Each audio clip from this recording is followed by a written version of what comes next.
Mr. President. Senator from Oregon. Mr. President, I'll be speaking later tonight, perhaps about 2 o'clock, possibly on through 4 o'clock. But I wanted to take a few moments now and share some of the letter that was discussed earlier and share it in a fashion that is appropriate under our rules. And I'd like to thank very much my colleague from New Jersey for yielding a few minutes in order to do so. I think it's important for us to understand the context of what this letter was all about. This letter was a statement of Coretta Scott King, and it was dated Thursday, March 13th, 1986.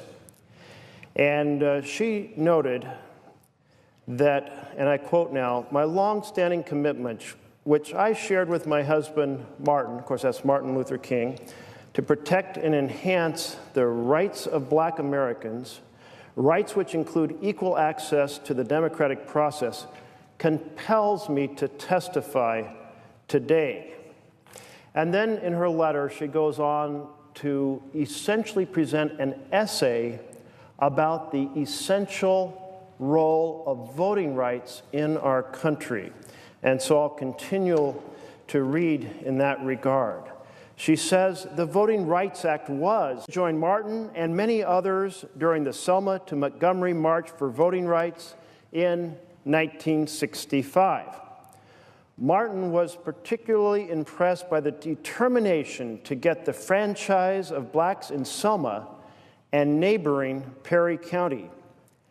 As he wrote, now she's quoting Martin Luther King, quote, "Certainly no community in the history of the Negro struggle has responded with the enthusiasm of Selma and her neighboring town of Marion, where Birmingham depended largely upon students and unemployed adults to participate in nonviolent protests of the denial of the franchise.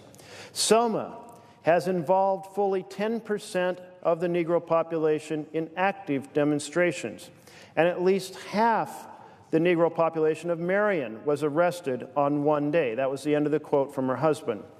She continued writing, "Martin was referring, of course, to a group that included the defendants recently prosecuted for assisting elderly and illiterate blacks to exercise that franchise." And each time she refers to franchise, she's referring to this fundamental right to vote under our Constitution. And she continued, "In fact, Martin anticipated from the depth of their commitment 20 years ago that a united political organization would remain in Perry County long after the other marchers had left. This organization, the Perry County Civic League, started by Mr. Turner, Mr. Hogue, and others, as Martin predicted, continued, quote, to direct the drive for votes and other rights." That's a quote from her husband. And then she continued in this letter. She says, "In the years since the Voting Rights Act was passed, Black Americans in Marion, Selma, and elsewhere have made important strides in their struggle to participate actively in the electoral process. The number of blacks registered to vote in key southern states has doubled," she said, "since 1965. This would not have been possible without the Voting Rights Act." She continues in her essay. She says, "However, blacks still fall far short of having equal participation in the electoral process, particularly in the South. Efforts continue to be made to deny blacks access to the polls, even where blacks constitute the majority of the voters. It has been a long uphill struggle to keep alive the vital legislation that protects the most fundamental right to vote. A person who has exhibited hostility to the enforcement of these laws, and thus to the exercise of those rights by black people, should not be elevated to the federal bench." She continues in her letter to note that 20 years ago, when we marched from Selma to Montgomery, the fear of voting was real, as the broken bones and bloody heads in Selma and Marion bore witness. As my husband wrote at the time, quote, "It was not just a sick imagination that conjured up the vision of a public official sworn to uphold the law, who forced an inhuman march upon hundreds of Negro children, who ordered the Reverend James Bevel to be chained to a sickbed, who clubbed a Negro woman registrant, who callously inflicted repeated brutalities and indignities upon nonviolent Negroes peacefully petitioning for their constitutional right to vote." Now, this is what he's referring to, what Martin Luther King is referring to, was to specific actions of sheriffs in the South who were representing the law. And then she continued, Coretta Scott King continued, "Free exercise of voting rights is so fundamental to American democracy that we cannot tolerate any form of infringement of those rights. Of all the groups who have been disenfranchised in our nation's history, none has struggled longer or suffered more in the attempt to win the vote than black citizens. No group has had access to the ballot box denied so persistently and intently." And she continued, "Over the past century, a broad array of schemes have been used in attempts to block the black vote. The range of techniques developed with the purpose of repressing black voting rights run the gamut from the straightforward application of brutality against black citizens who tried to vote to such legalized frauds as the grandfather clause, exclusions, and rigged literacy tests."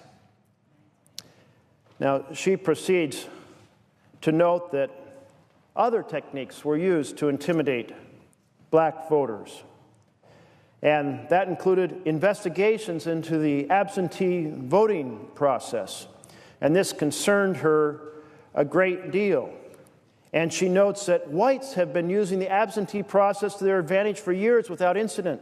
Then, when blacks, realizing its strength, began to use it with success, criminal investigations were begun. And then she proceeds to address that there were occasions where individuals with legal authority chose to initiate cases specifically against African Americans while ignoring allegations of similar behavior by whites, choosing instead to chill, and now I'm quoting again, choosing instead to chill the exercise of the franchise by blacks through misguided investigation. Let me continue later in the letter, and she addresses her concern over a prosecution illegally withholding from the defense critical statements made by witnesses, and that witnesses who did testify were pressured and intimidated into submitting the, quote, correct, unquote, testimony, that is, incorrect testimony. Many elderly blacks were visited multiple times by the FBI, who then hauled them over 180 miles by bus to a grand jury in Mobile, where they could more easily have testified at a grand jury 20 miles away in Selma. These voters and others have announced they are now never going to vote again. And she obviously is addressing issue after issue that affected the black franchise, the franchise of African Americans, the ability to vote. And then she returns to her essay about how important this is. The exercise of the franchise is an essential means by which our citizens ensure that those who are governing will be responsible. My husband, she says, called it the #1 civil right. Denial of the access to the ballot ultimately results in the denial of other fundamental rights. For it is only when the poor and disadvantaged are empowered that they are able to participate actively in the solutions to their own problems. Coretta Scott King continues, "We still have a long way to go before we can say that minorities no longer need to be concerned about discrimination at the polls. Blacks, Hispanics, Native Americans, and Asian Americans are grossly underrepresented at every level of government in America. If we are going to make our timeless dream of justice through democracy a reality, we must take every possible step to ensure that the spirit and the intent of the Voting Rights Act of 1965 and the 15th Amendment of the Constitution is honored. She continued, the federal courts hold a unique position in our constitutional system, ensuring that minorities and other citizens without political power have a forum in which to vindicate their rights. Because of this unique role, it is essential that the people selected to be federal judges respect the basic tenets of our legal system, respect for individual rights, and a commitment to equal justice for all. And then she goes on to say, the integrity of the courts, and thus the rights they protect, can only be maintained if citizens feel confident that those selected as judges will be able to judge with fairness others holding different views. And she concludes her letter, having examined a number of incidents in the historical record, with this conclusion, and I quote, I do not believe Jefferson Sessions possesses the requisite judgment, competence, and sensitivity to the rights guaranteed by the federal civil rights laws is the context of her letter, that voting rights matter a tremendous amount.